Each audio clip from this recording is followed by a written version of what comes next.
മര്യാദ ചെന്ന തല്ലെന്നും പറഞ്ഞു. അയ്യോ, എന്നാ ഞാൻ പോയി സദ്യ കഴിച്ചു. പത്തനംതിട്ടയിലെ BJP സ്ഥാനാർത്ഥി പ്രഖ്യാപനത്തിൽ PC ജോർജിന് അതൃപ്തി. കേരളവുമായി ബന്ധമില്ലാത്തയാളാണ് അനിൽ ആന്റണി. അപ്പൊ പ്രതീക്ഷയ്ക്ക് വകയുണ്ട്. ഞാൻ സ്ഥാനാർത്ഥിയായിട്ട് വരണമെന്ന് ഏറ്റവും അധികം ആഗ്രഹിച്ചത് നമ്മളെ പിണറായി വിജയനാണ്. പിണറായി വിജയനും വെള്ളാപ്പള്ളി നടേശൻ. പിന്നെ ഇത്രയും വലിയ ഗതികെട്ടവൻ ഈ ലോകത്ത് വേറെ ആരെങ്കിലും ഉണ്ടാവും എന്റെ കർത്താവേ. അങ്ങനെ പിന്നെ ഉള്ള ആളുകളൊക്കെ ഞാൻ സ്ഥാനാർത്ഥിയാകരുതെന്ന് ആഗ്രഹിച്ചു. എനിക്കറിയാം, അവർ പരസ്യമായിട്ട് പറഞ്ഞുകൊണ്ടായിരുന്നു പറഞ്ഞു. എന്തൊക്കെ ബഹളമായിരുന്നു. പത്രസ്നേഹം എന്നോട് കാണിച്ചാണ്. അവരോടൊക്കെ നീതി ചെയ്യാൻ കഴിഞ്ഞില്ല എന്നൊരു ദുഃഖം എനിക്കുണ്ടെന്ന് മാത്രമേ ഉള്ളൂ. വേറെ ഒരു ദുഃഖമില്ല. ദുഃഖം എന്താ ചെയ്യാ, നീ വിഷമിക്കണ്ട. ദുഃഖമില്ല, സന്തോഷം മാത്രമാണ്.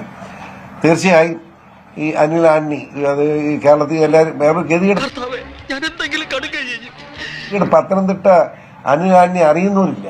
അത് പരിചയപ്പെടുത്തി എടുക്കണം എന്നുള്ളതാണ്. അത് അത്ര ഓട്ടം കൂടുതലാണ്. ചതിച്ച് പാല് കൊടുത്ത് വളർത്തിയ കൈക്കെന്നെ കൊത്തി. സ്ഥാനാർത്ഥിയായിട്ട് ഞാൻ ഓടുന്നതിനേക്കാൾ കൂടുതൽ ഓടിയാലേ അനിൽ ആന്റണിയെ മനുഷ്യനെ പരിചയപ്പെടുത്താൻ കഴിയും. അങ്ങനെ ഒരു ദുഃഖമുണ്ട്, അത്രേ ഉള്ളൂ. ഞങ്ങൾ അസ്വസ്ഥരാണ്.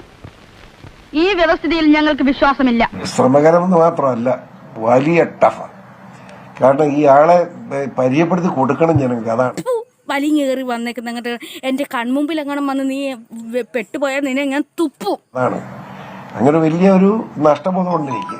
കാരണം അത് എന്താന്ന് വെച്ചാൽ ആളെ അറിയില്ലല്ലോ.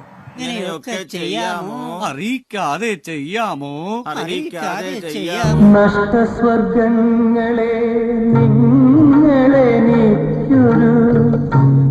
കിട്ടാവുന്ന മാക്സിമം മാന്യതയും ആദരവും BJP എനിക്ക് ഈ നിമിഷം വരെ തന്നിട്ടുണ്ട്. ഈശ്വര, ഇനി എന്ത് ചെയ്യും? ആലോചിച്ചിട്ട് ഒരു എത്തും പിടിയും കിട്ടത്തില്ല. എത്രയോ ആളുകൾ BJP വന്നു. അവർക്ക് ആർക്കും കിട്ടാത്ത അംഗീകാരവും ആദരവും എളിയവനായി എനിക്ക് BJPയുടെ നേതൃത്വവും ഇവിടെ ആരും ഒന്നും തന്നില്ല, ഇവിടെ ഒന്നും കിട്ടിയില്ല. പ്രവർത്തകരും കേരളം മുഴുവൻ RS പ്രവർത്തനം തരുന്നുണ്ട്. ഇതിനൊക്കെ അതീതമായിട്ട് എന്റെ ജീവിതം തന്നെ നിലനിർത്തിയിരിക്കുന്ന RSന്റെ പ്രവർത്തനം. ഇനി നമ്മൾ എന്ത് ചെയ്യുമല്ലയ്യ? നീ ഒന്നും അർഹിക്കുന്നില്ലടാ.